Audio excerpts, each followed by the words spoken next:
sky's the limit. The truth is on our side. There's no time for worry. Let's show the world our pride.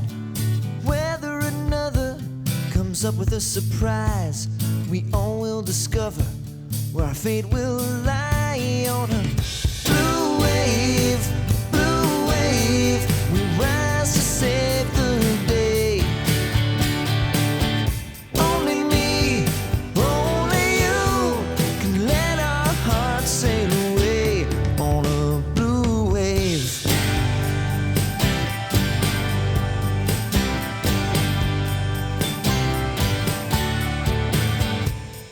And welcome to episode 44 of TruBlu Politics Podcast with me, Karen from Chicago, and my co-host. Me, Anita from Texas, unfortunately. Although I hear you're about to be invaded, so. Yeah, apparently it's happening. So yeah, we in Chicago have been receiving ice alerts, and we are also Not the preparing kind from the cold weather. not winter storm alerts. But actually. Ice agents invading the streets of Chicago, and there is a rapid response protest at Ida B. Wells and Michigan Avenue today at when we're recording this on Saturday at 5 p.m. I'm going to see if I can make it out there, but of course work is getting in the way today. So but Chicago is going to fight back, that's for sure. So this is America. This is Trump's America. Let me just say this. He is going to war with America. Yes. Donald Trump is at war with America. Because he knows all the foreign leaders have pretty much rejected him. What he saw in China with Xi and Modi and Putin, who he loves, I think it just would put a dagger in his heart. And so he's like, well, forget it. This is his way of showing his power is to go to war with America. Yeah, sure. Because, the rest of the world and the world leaders don't take him seriously. And even the people that, he considers his friends have no interest in. They think he's a joke. They're just mocking him. They're mocking him. They're laughing at in his face. Exactly. Yeah. So now you're going to go after, Americans. Yeah, I mean, that's where he has his power, because the Republicans aren't stopping him. No. The Supreme Court isn't stopping him. No. I heard something, I love the way this was put, that Trump is the avatar, but the real villains here, are the Republicans and his co-accomplices in absolutely this, and I was like, I like that he's the avatar, because we cannot let these Republicans get away without accountability, right? No blame, because it was just Trump. It was just if Trump. It was. This is Trumpism. No, this is Republicanism. This is what the Republicans have always wanted. They don't believe in democracy. They have been cutting away at democracy for decades. Okay, when they do the voter suppression and just the way they leave Democrats out of any kind of deliberations about legislation and stuff like that. They just shove it down our throats. They do not believe in democracy. They have shown this time and time again. So when Trump comes along and he's fulfilling all of their darkest, dreams, and then they have to, and he's kind of, what he's done is he's exposed them. Yes. Because this is nothing. This is what they've always wanted. It's nothing new. Yeah. I mean, even, from when the will of the people, the voices of the people elected Barack Obama, when we had the housing market was crashing, the economy was crashing, people were losing their jobs, and yet these motherfuckers, Mitch McConnell and the Republicans got together and At the vowed to caucus make room. him a one-term president, and they obstructed everything that he wanted to do. They put out the narrative that the ACA or Obamacare, yes, it's the same thing, dumb fucks, was passed in the dead of night, when in actuality they had 108 changes that they were able to make in 2 years. Exactly. I mean, Paul Ryan was at the caucus room. Yeah. I mean, these were establishment Republicans. Yes. This isn't just a bunch of, This wasn't Trump. Yeah, this wasn't Trump. These weren't some fringe groups of people. So you're defying, you're defying and you're denying what people voted for. People voted for change because we are sick and tired of our leaders lying to us, lying us into 2 wars, putting us in disgrace on the international financial crisis, international disgrace for waterboarding and torture at Guantanamo. Abu Ghraib. Exactly. Well, yeah. I mean, what we should have done. Let me tell you, what we should have done is we should have had an investigation of what would happen, what happened in that caucus room. Okay. Yes. And this is what Republicans have done. This is what they always do. We spent how long investigating Benghazi and Hunter Biden? I mean, they would have, absolutely. If Democrats had met secretly to try to, oppose everything a Republican president did. Right. And they had promised to make him a one-term president, and they were going to work towards that no matter what it took. Yeah. Then I guarantee you Republicans would have had hearing after hearing. Of course, Republicans don't do anything else. No. But try to destroy Democrats. Yes. Because and what is it that they do for the American people? Nothing. Seriously, what is it that they do for the American people? Nothing. Literally nothing. They sell their racist and misogynistic base red meat, racist red meat. So they can get elected. And give tax cuts to billionaires and giant corporations. That's what they do. They have no interest in providing health care for us. We found that out when Obama tried and used a Republican health care plan. No. And they all opposed it. Something that Mitt Romney had put in place in Massachusetts, that the Heritage Foundation had said would be a good plan at one time. Yeah. I mean, think about that. These people oppose things that they had proposed. And this time around, they were running on, the economy and inflation, despite the reports that the economy was booming, this post-pandemic economy that President Biden and Vice President Harris built was, all of the numbers, all of the stats indicated that we were in great shape, that we were, better than other nations. I mean, we were like leading the pack as far as we were the recovery. Envy of the world. Envy of the world, low inflation, right? And yet our mainstream media floated this narrative that, people aren't feeling it. Then why aren't people? And they people continue to do it. They qualified everything they said. Oh, well, the economy is great, but people aren't feeling it. I mean, and of course, then came the thing about Biden's age and stuff like that. But they're not doing the same thing with Donald Trump, and that's a whole other subject. Oh my gosh, yeah, the double standard. But but now here we are in this past week. I mean, there's so much in the news, but this past week, one of the big stories was the jobs numbers. And the unemployment numbers rising, et cetera, et cetera. So. This is what a number of people that are far more, have far more expertise than you or I, including Robert Reich. Robert Reich, he talks about Donald Trump and how we all should have seen this coming because he's a terrible, he was always a terrible businessman. He inherited $400 million, okay?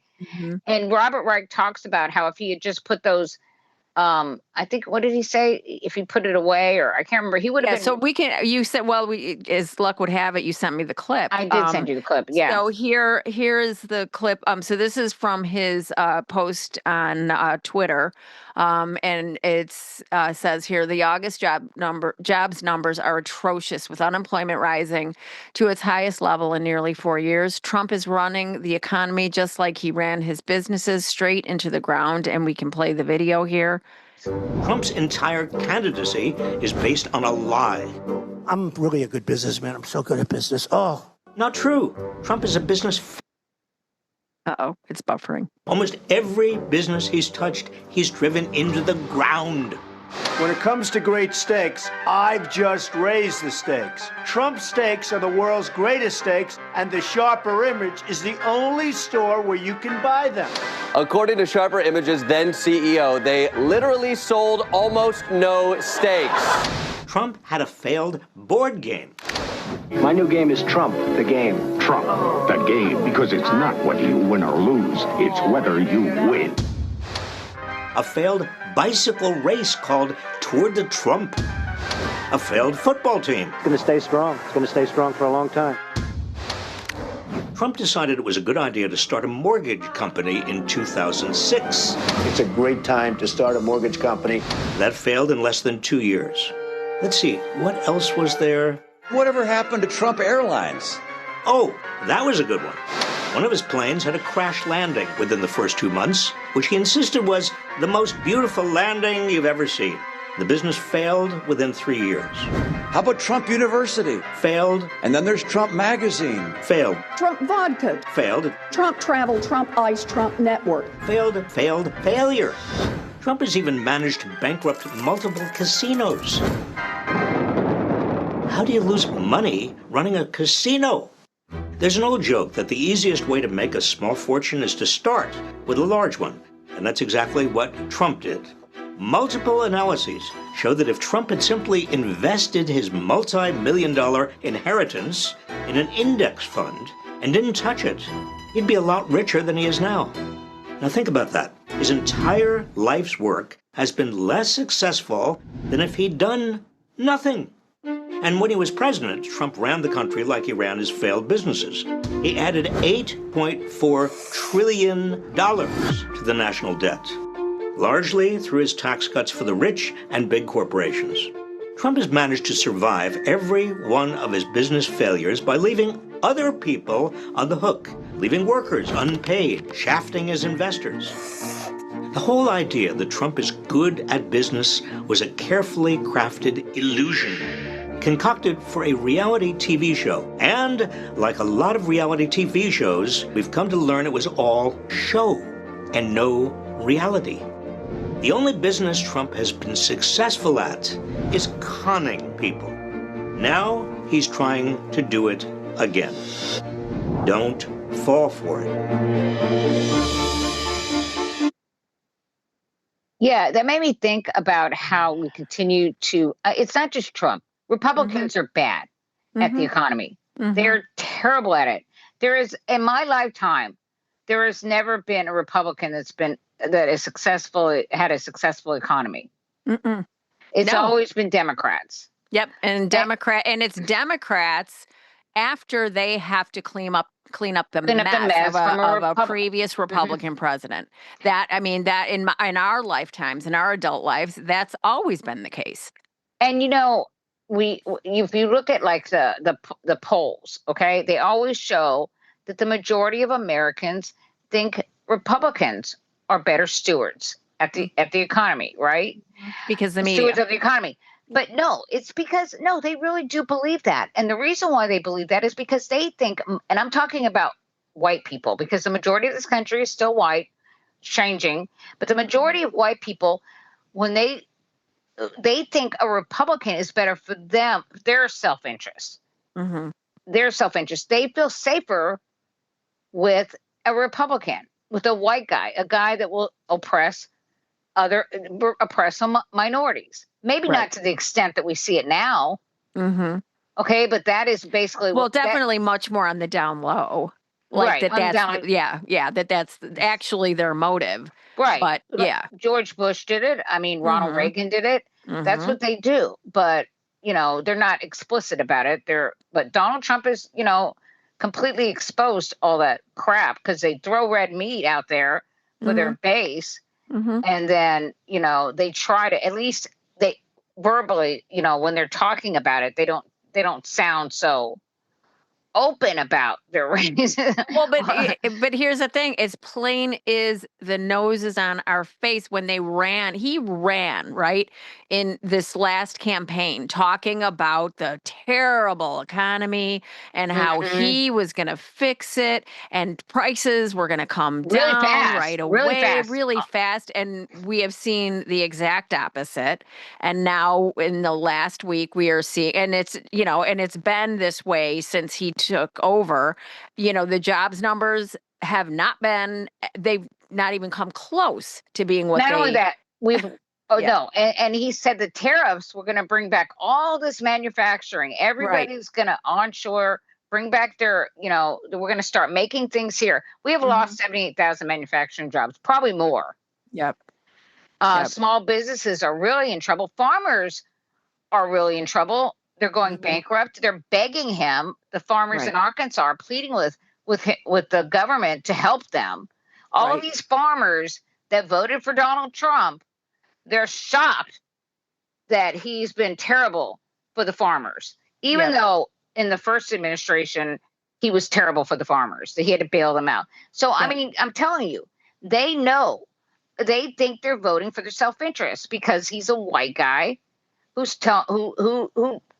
basically says openly says he will oppress minorities and women. Yes. And his base loves it.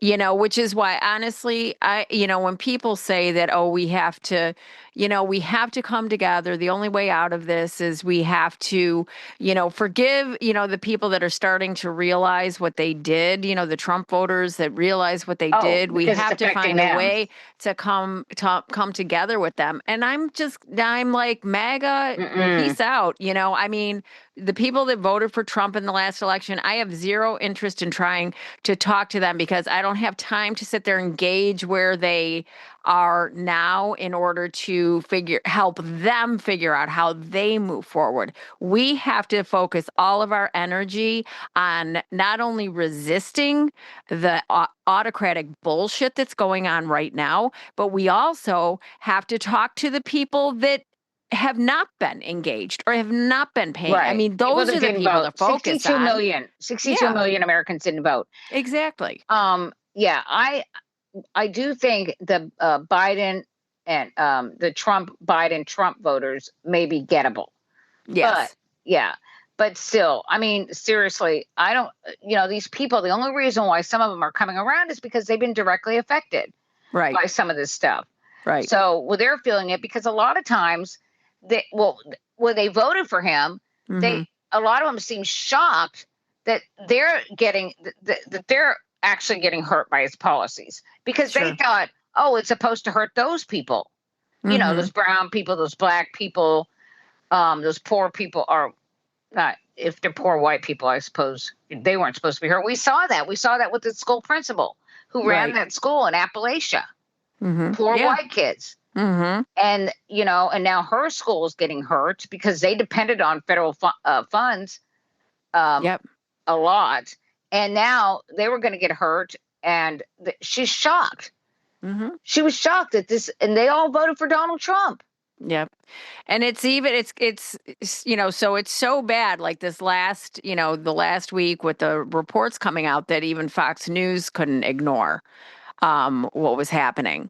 Do you want me to play the clip that Trump? They have to do you mean the job numbers and stuff like that? Yeah, they have to report the job numbers. Right. But they always seem shocked by them. Yeah. I mean, I'm not shocked. I'm not either. We told these people this was going to happen. Yep. Yeah. Go ahead. Yeah. Okay. Play that. Through them, Lauren. I sure do. 22,000 jobs added in the month of August. That was much less than the expectation of 75,000, guys. The July number was revised. I will get to revisions in a moment. Unemployment rate coming in as expected, 4.3%. So that would be higher than July's 4.2%. Again, 22,000 jobs added in August. Let me get you the revisions because this is what everybody is focused on.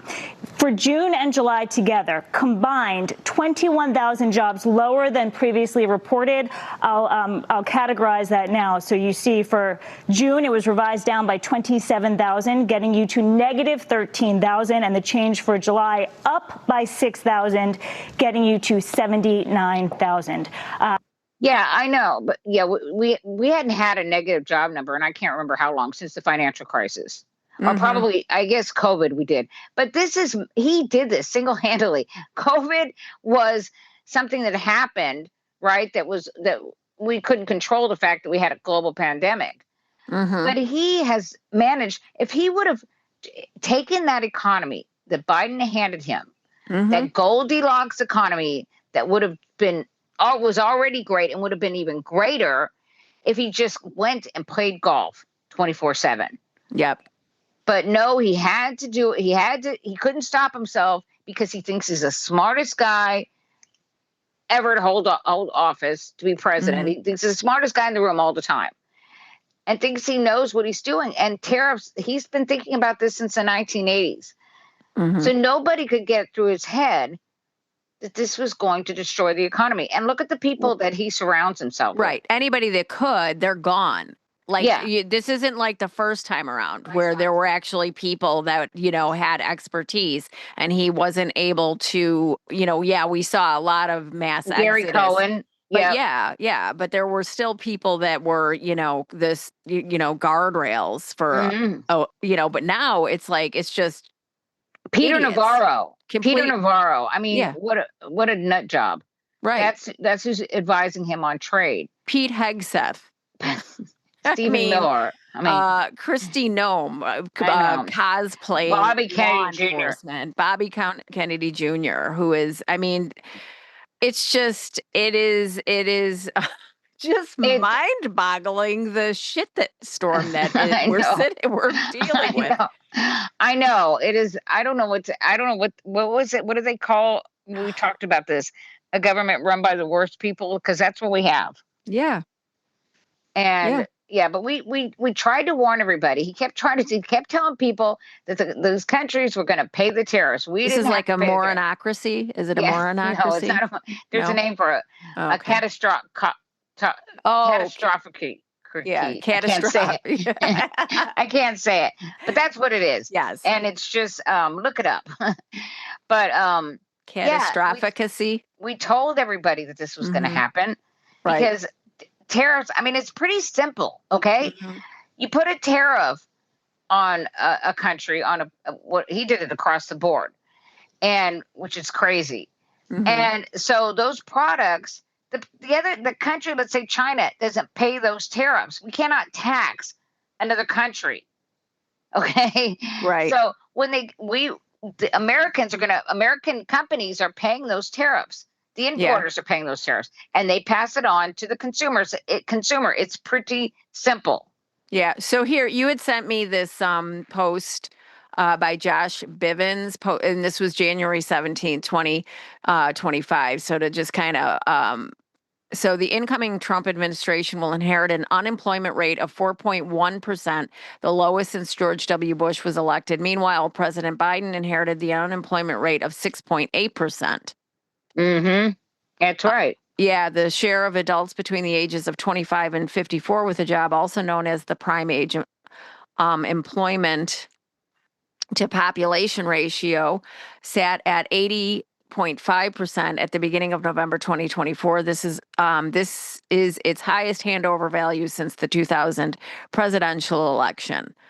Let's see. Since Bill Clinton handed it over to George Bush. Exactly. Manufacturing job growth has been running at a negative pace during every single election since Bill Clinton, but the manufacturing decline being inherited by the incoming Trump administration is at its lowest pace since the first Trump administration. Yeah. No, yeah. we were creating a lot of manufacturing jobs. Mm-hmm. It was a manufacturing boom, and now we're losing them. Yep. They want to blame all this mess on Jerome Powell now, right? Right. But let me tell you something. Interest rates were higher during Biden's term. Yes. And because Jerome Powell was reacting, was treating global inflation like it was domestic inflation. But the point is that we had interest rates pretty high, right? Well, high, but not historically high. They were higher. No, but I'm just saying higher than Donald Trump than they are now. Yes. That's my point. And he wants to blame Jerome Powell on interest rates. Joe Biden's, the interest rates were higher under Joe Biden because Jerome Powell was trying to curtail inflation. Right. And yet, because we were in a post-pandemic economy. Right. But Joe Biden managed to create an average of 150,000 jobs per month. Right.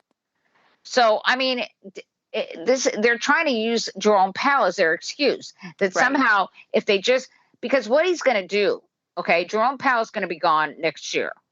Mm-hmm. And Donald Trump gets to put somebody in, okay, at the top of the Fed. I know it's very scary, and there's a lot of reasons why that's scary. And so what that'll do is it'll free up a lot of money because interest rates will be very low. So a lot of people will be, cashing in on the low interest rates. Mm-hmm. And so that could cause more inflation. But what scares me, that's why he's saying 2027, because not only will have his own people in place, but he's going to have that, the low interest rates and that infusion that comes from that. Right. Of people investing, and they also want to keep it low because for all these tech bros. Yep. Who are borrowing money for the AI. And by the way, he just had a little, I don't know what you call that, little party with the tech bros. Okay. Where Melania was running around going, oh, the robots are here. I'm not kidding. She's a fembot. Oh, I can't stand her. She's such a skank. But anyway, so she's running around and they're there, what's his name for Facebook? Zuckerberg and all these other guys were there. And so Palantir, those folks, and Peter Thiel. And they're talking about AI. And was Elon there? I don't know if Elon was there. I bet he was there, but I don't know. So anyway, they're talking about this, what they're talking about. And Donald Trump keeps talking about all this investment in AI. AI, they're not going to create jobs. They're going to take away jobs. Hello. That's why they're doing it. They don't want a bunch of employees that can complain. No. They want robots. Of course. They want AI doing all these jobs. So and it's so he keeps telling, and people should be very, very frightened by that, not cheering it on. No, but anyways. Their dumb fuck base. I mean, they don't care because racism, because black people. Yeah, they will go along brown with people. Whatever. They will go along. They will die without anything. Yep. They will, if they feel like they're better than black and brown people. If he makes them feel like they're losers. Honestly, a lot of them are just fucking losers, okay? But Donald Trump tells them they're losers. It's not their fault they're losers. No. It's those people. It's the brown people. It's the black people. It's the LGBTQ people. It's women. So that's why they vote for him. They don't care. Honestly. They don't care. They don't care. I mean, it's the same thing. And I always use this analogy, one where the white people, in order to keep black people from coming to the swimming in their public swimming pool, drained the pool and concreted it over because they were like, we don't want, we'd rather not swim or have a swimming pool. We'd rather not swim. Exactly. So that's the thing. This notion that it's like, oh, they vote against their own, best interests. It's like, what else is new? That's how that works. Farmers. Look at the farmers. The farmers are losing their farms. Exactly. That one farmer in Arkansas, 25 to 30% of farmers are just going to go bankrupt. They're going to lose their farms because of these policies. But they voted for them. Yep. They knew that because he did it before, and he promised to do it again. Yep. But they went ahead and voted for him. It's like that beekeeper. Yep. You know, it's like a lot of these people that you see. But what he told you what he was going to do. Yes, he did. But you know what? You knew it intellectually. I bet you knew it, that it was going to destroy you. But you convinced yourself that, you know, somehow as long as it would hurt other people more, that it was going to hurt more other people, and somehow you were going to be protected. Right. Yeah. Because what did you hear? It's like, well, we didn't think it was going to happen to us. Nope. You hear that all the time. And this is what happens when you don't, you know, learn history, when you don't pay attention to history. You know, this happened. This has happened before. World history, American history. This has happened before.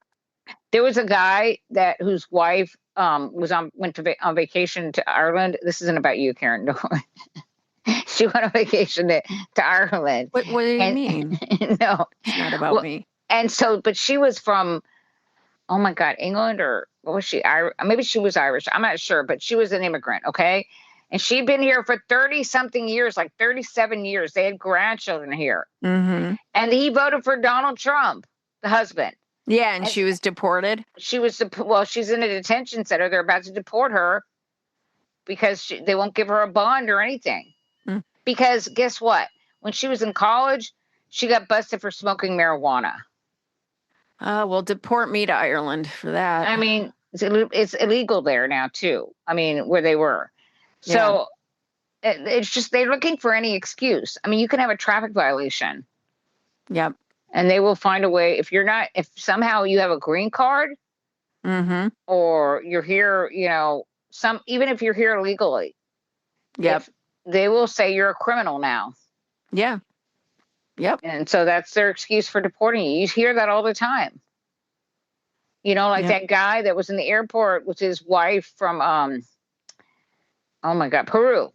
And they were coming back from their honeymoon, and the cops stopped her in the airport and asked for her identification, and then they deported her on their honeymoon. Yeah. He voted for Trump. Yeah.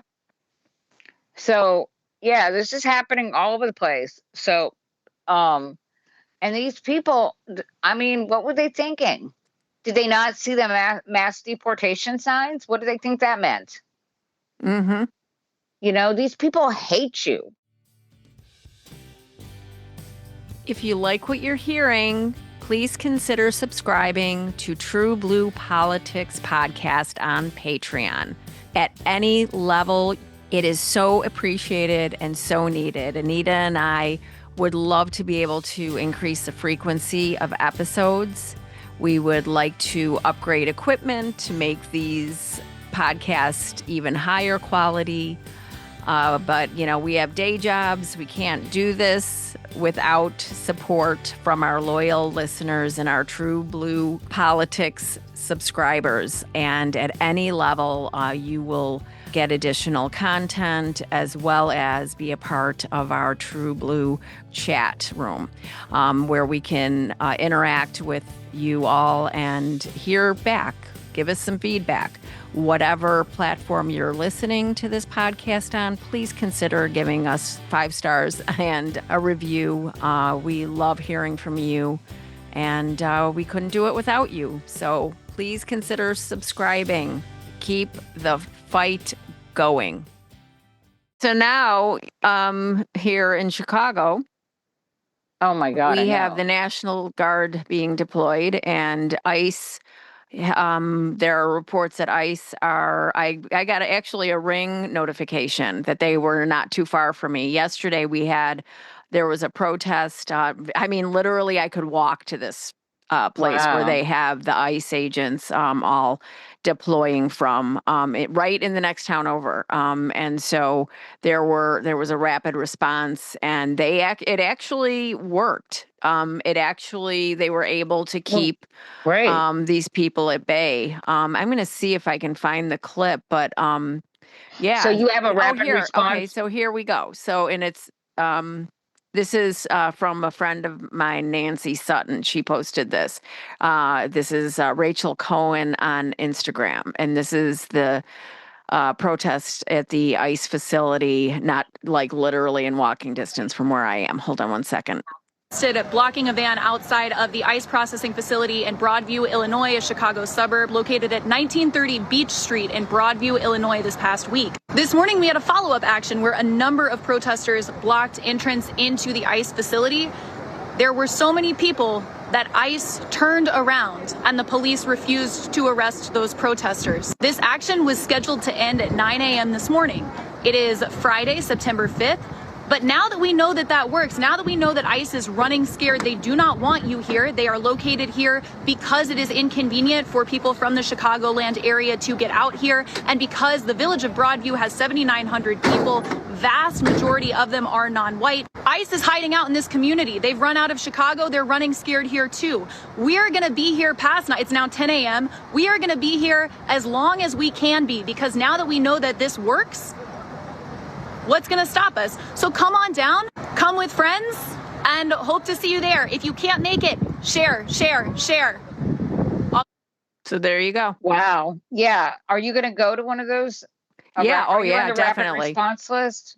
Yeah. So this is noon update. We are heading out to regroup, and we'll be back next week, 9/12, starting at 7 a.m. outside of 1930 Beach Street with capacity to stay much later. See you there. Urgent call to action in Chicagoland, 1930 Beach Street, Broadview, Chicago. So it's broad. Yep. Well, that Midas touch, where he talks about making Chicago will know what the Department of War means. Oh yeah. Here, I can play that too. Yeah. Donald Trump rushed out of the White House this morning, apparently to play golf. We're going to find out if that's indeed what he really went to do. But then he started posting memes talking about what he's now referring to as the Department of War invading Chicago. He's making no illusions about what he intends to do here. It's a meme of him with helicopters. He calls it Chipocalypse now, like apocalypse now. And it looks like the helicopters are attacking Chicago. And then Donald Trump writes, I love the smell of deportations in the morning. Chicago is about to find out why it's called the Department of War. So while in China, you have Xi Jinping with Vladimir Putin, Kim Jong-un, and Prime Minister Modi of India. And of course, Prime Minister Modi of India no longer being allied with the United States after Donald Trump has continuously attacked India because Modi would not agree to say that Donald Trump solve the India and Pakistan war, which Donald Trump didn't do, and would not nominate Donald Trump for a Nobel Peace Prize. So Trump imposed 50% tariffs on India and trying to destroy India. While they're united in China, Donald Trump is posting memes about invading states in the United States of America. Utterly despicable stuff right there. So he's just such a weak man. He's going to war with Americans. I don't think this has ever happened in this country before. It hasn't. Because he's such a weak, pathetic man, and he knows he cannot be a good president. He's not intelligent enough. He doesn't have the character. So this is what he does. Right. Yeah. He's trying to bring blue cities like Chicago to their knees. Yes, because, it's obvious to anybody that's paying attention that all of his bluster about how Vladimir Putin and all of these dictators and autocrats are afraid of him and he's so strong, well, that is being laid bare as absolute bullshit. And they're mocking him and making fun of him, and they're getting together and, talking about how, his farts smell and how he has bad breath and and how he's they're got a little laughing at him dick. because he's a ridiculous man. He's a ridiculous man, but also with a little dick, with a little penis. Oh well, yeah, we all know that. With But the teeny peeny weeny. They probably haven't seen it, although we don't know that for a fact. We don't know. Well, I'm pretty sure Putin has some videotape of it. Well, he might. His That's little true. teeny At least peeny his weeny. ass. It's gross. I mean, by the way, J.D. Vance poisoned Donald Trump. You know what? I heard that. I heard that too. And it makes perfect sense. Well, it totally tracks because he killed the Pope. He killed He did the Pope. He did, and now he's got a stash of poison, and now he's killing Donald Trump because he would benefit from it more. I mean, the most. JD Vance. That's right. So let everybody know that JD Vance is poisoning Donald Trump. That's right. And you can tell because his hands look like they're deteriorating. And look at those cankles. There's something going on. And his eyes are almost shut and he's all swollen. Yeah. He's been poisoned, probably with something radioactive. I think you're right. And then, and it kind of corresponds with the timing of Putin meeting him in Alaska too. And that's true. So yeah. Putin probably gave him the radioactive material to poison him. That's what I'm thinking. Because he would you know what? He probably wants a more competent fascist partner, which would be, JD just Dance Vance. That's true. I would think so. I would think so. It's very obvious what's going on. It is very obvious. And also release the Epstein files. Also, yes, release the Epstein. Well, they're Trump not going to do Trump Epstein files. That's right. They're the Trump Epstein files. That's why Donald Trump doesn't want them released, because Donald Trump, I think, was a partner of Jeffrey Epstein, and because it has to be something really, really bad. Well, yeah, because why the pivot? And I mean, I do want to go back to Chicago because I wanted to play this clip of Pritzker. But let me play this clip, and then I definitely want to talk about the Epstein Trump Epstein files. Trump Epstein files. See everybody and happy to take any questions. Governor, are you working on canceling the 26th Street parade Mexican Independence Day? No. What preparations have you made for lights that we could get a permit from the National Guard? Could you talk a little bit about that, please? Yeah. So first thing is we're trying to get information. We want to know what day they're actually going to be going into action, what day they'll be completed assembling. We have an idea, and I talked about that yesterday. It looks like they're going to be fully assembled on Friday. It doesn't mean they're going to be in action on Friday, although that could happen. I also don't want to tell you that I know absolutely because they haven't confirmed any of that to us. But what we're hearing is that they'll be assembled, ready to go on Friday, and that they would begin actions on Saturday.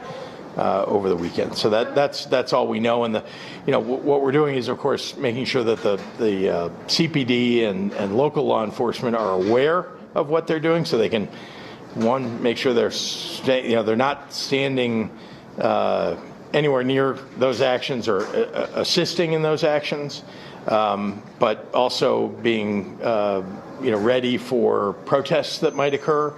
And then, very importantly, we've asked for the public to be ready with your iPhone and any way that you can to record what's going on in their neighborhoods by ICE, because we think that's the best way to demonstrate what ICE is doing if they're doing something wrong, or to keep them honest and doing the right thing because they know they're being watched.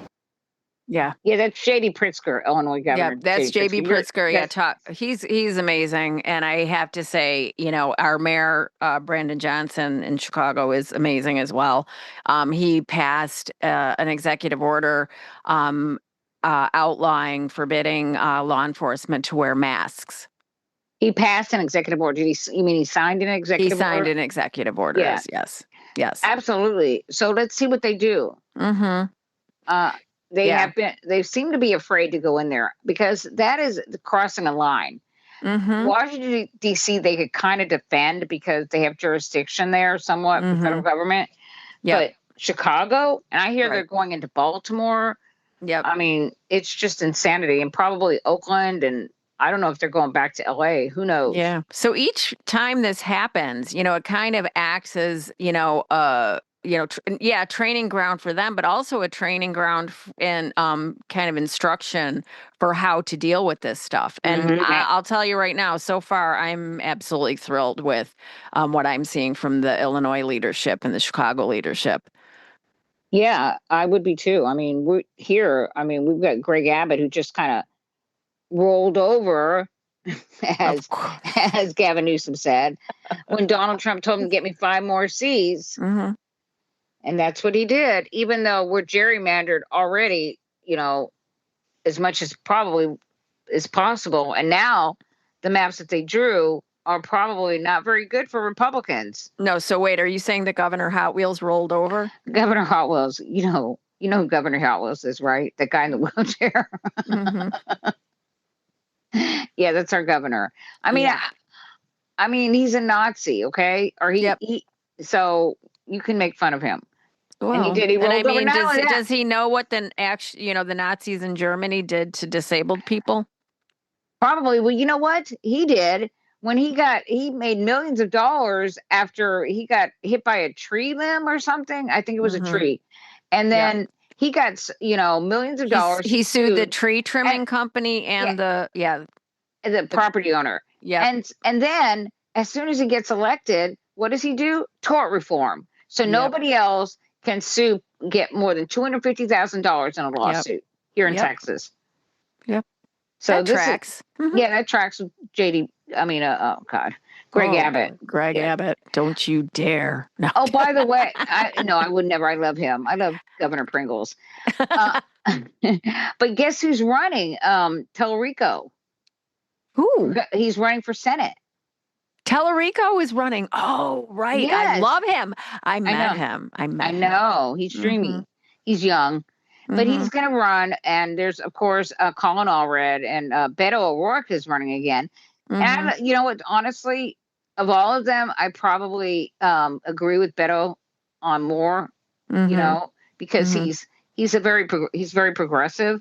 But Tellerico, I mean, he is just very good.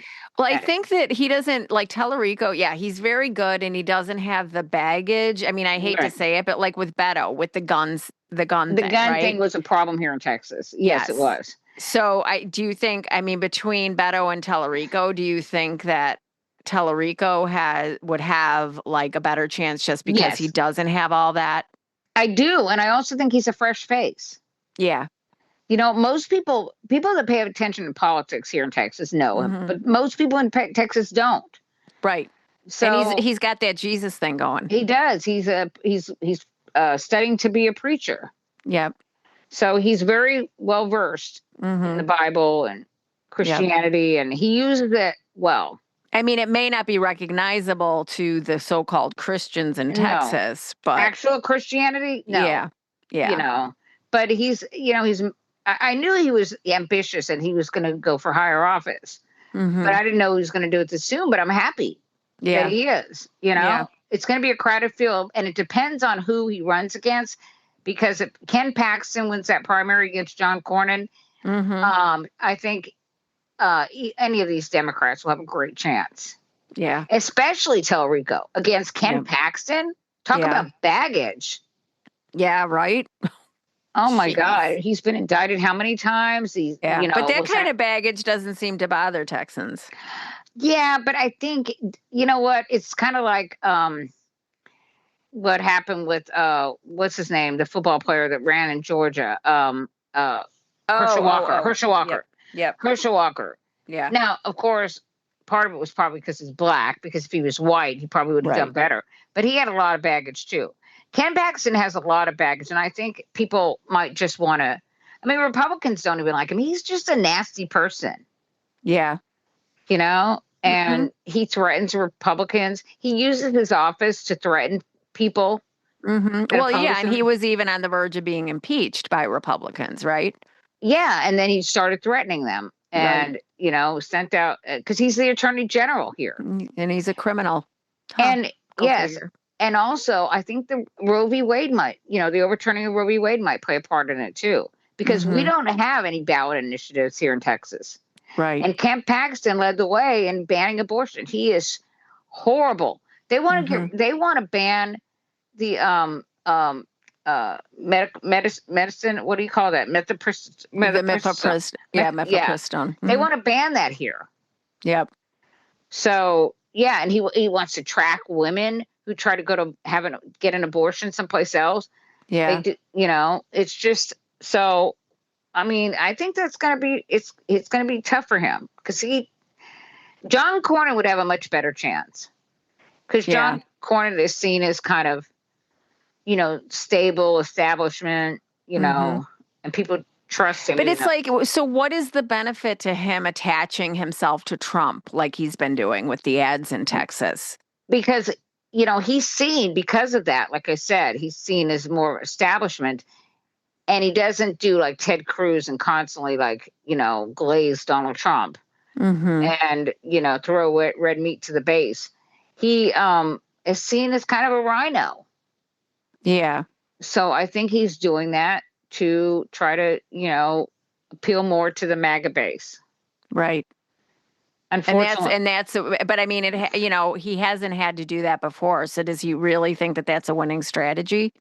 Well, he didn't have to do it before, but he ran 6 years ago, and it really wasn't, as much. Republicans were not so, in 2018, Republicans were not so glued to Donald Trump, Yeah. Mm-hmm. So I think it was a different time. This is different, Right. And most anyway, definitely. Yeah. He makes me sick because people like him are almost worse because they just, allow him to get away with this stuff. They don't say anything, and we know they know better. I know John Cornyn does. Yeah. John Cornyn married my husband and I, and he was a friend of my husband's best friend. Right. And he seems like a very nice guy and very, level-headed. Mm-hmm. But, he's gone along with this. Well, yeah, it does make you wonder because, we all have those, conservative, friends and family members, and it's really hard to now come to terms with, because, it's always like, oh, yeah, I mean, but he's a Republican, but he's a really nice guy. And I'm thinking like, no, you can't have it both ways. You can't be a Republican and be considered a really nice guy or a good person or, because this is, and that's the thing. Like we always say he didn't change them. He exposed them. Yep. And people who are, going along with this and have voted for it, supported these Republicans. They had a choice, these voters. They had a choice, and they chose after January 6th, after all the crap we went through, the child separation, the stop the steal, the constantly, saying that he won the 2020 election, just lying, straight up lying about everything. I don't know how anybody screwing up COVID, screwing up the economy inherited from Obama. What has he done? What right? Well, that's why it's just astonishing because we saw this guy. Like it wasn't like he was an unknown quantity. We saw this guy for years drive an amazing economy that they inherited from President Obama, and he completely, manufacturing. We were losing manufacturing. We're going into manufacturing recession. Yeah, and he, implemented 25% tariffs during that time, and so things were already happening, and then COVID hits. So he gets excused for that because let me tell you, the economy was already headed downhill, and then when COVID hit, and now even the media, they tend to look back and say, oh well, that was because of COVID. Yeah, and we lost those manufacturing jobs because of COVID. No, we were losing them. Go look it up. We were heading into a manufacturing recession pre-COVID. Right.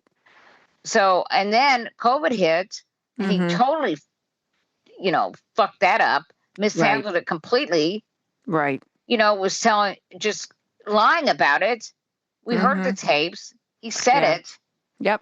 And he would do things like, first of all, he wasn't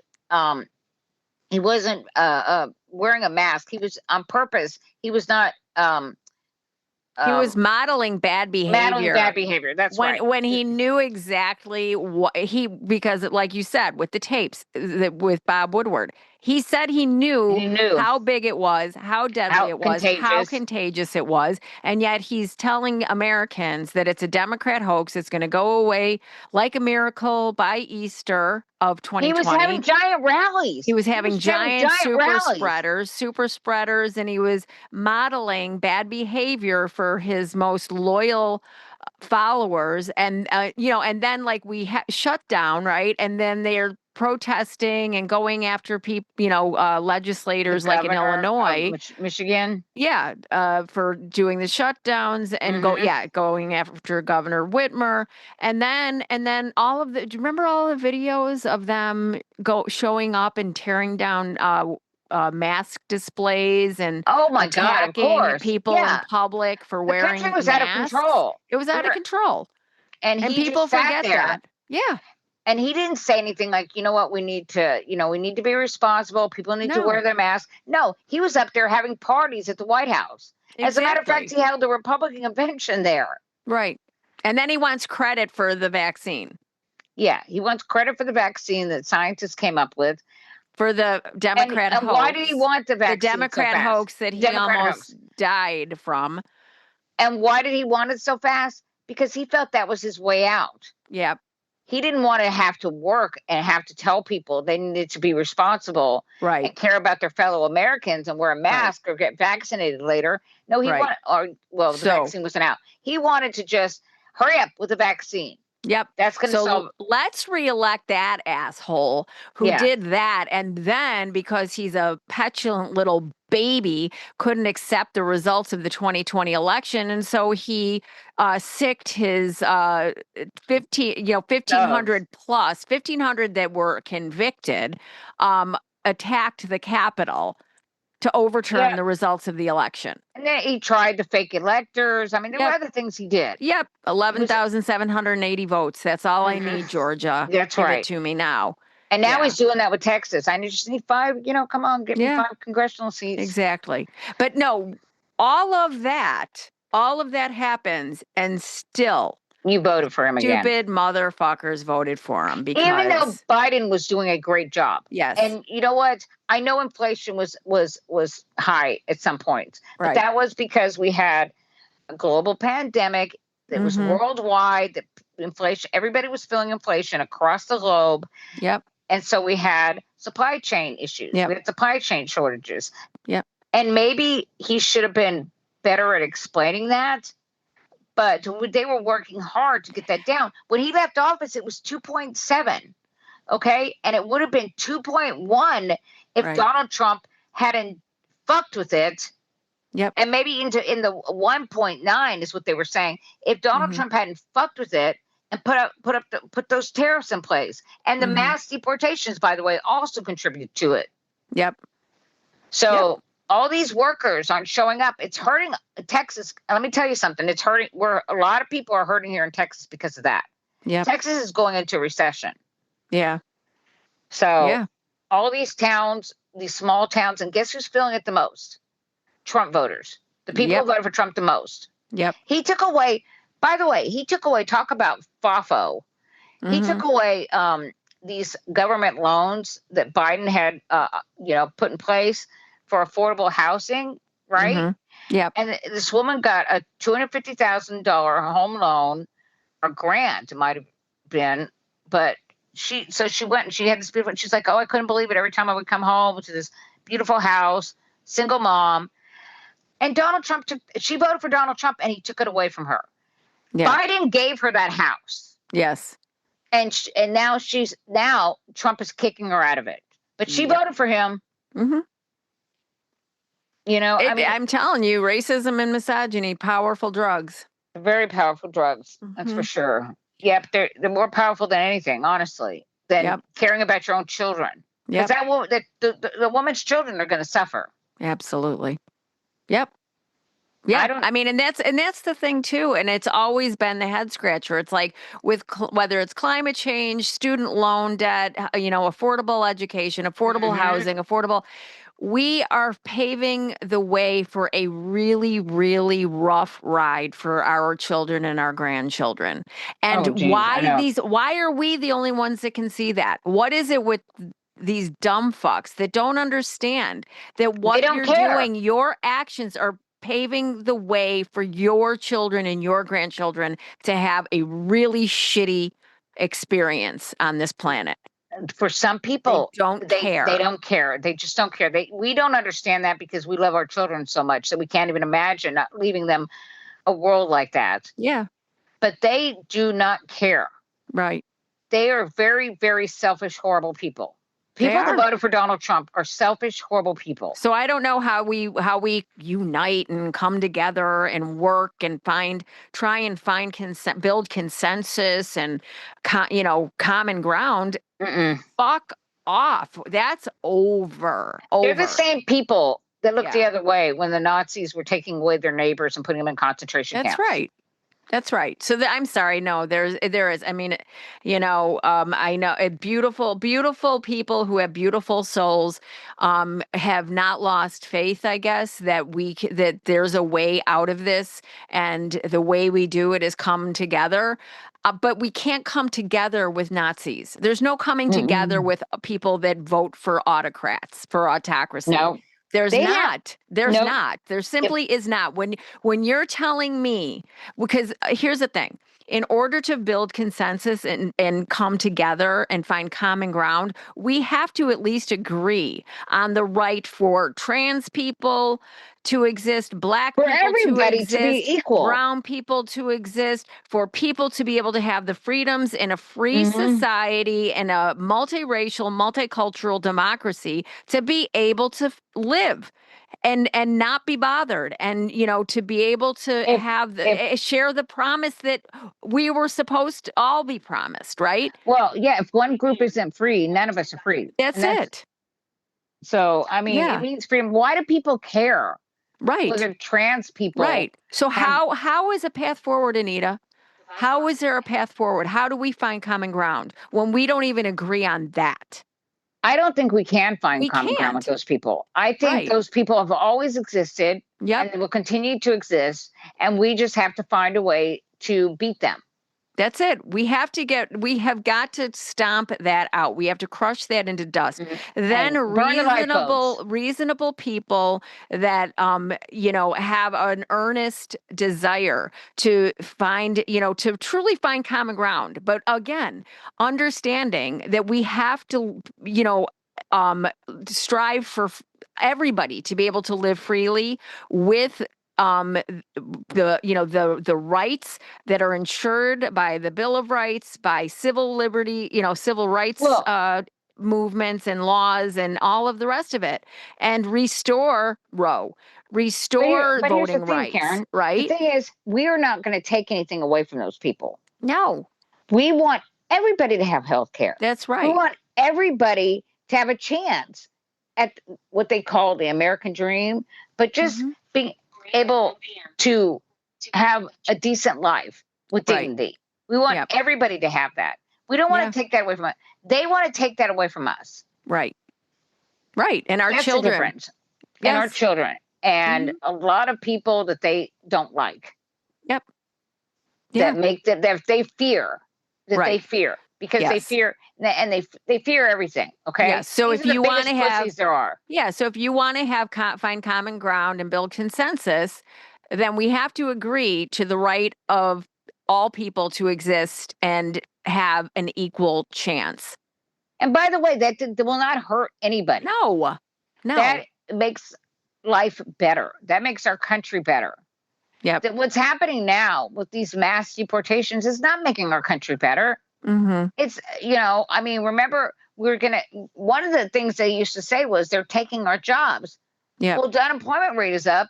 Nobody's getting these jobs. No. As a matter of fact, youth employment from 18 to 29 is like at 10% right now. Yeah. Black unemployment has gone up to like over 7%. Right. It's just, so, and remember their plan was to get Black people out to work in the fields. That's what, yes.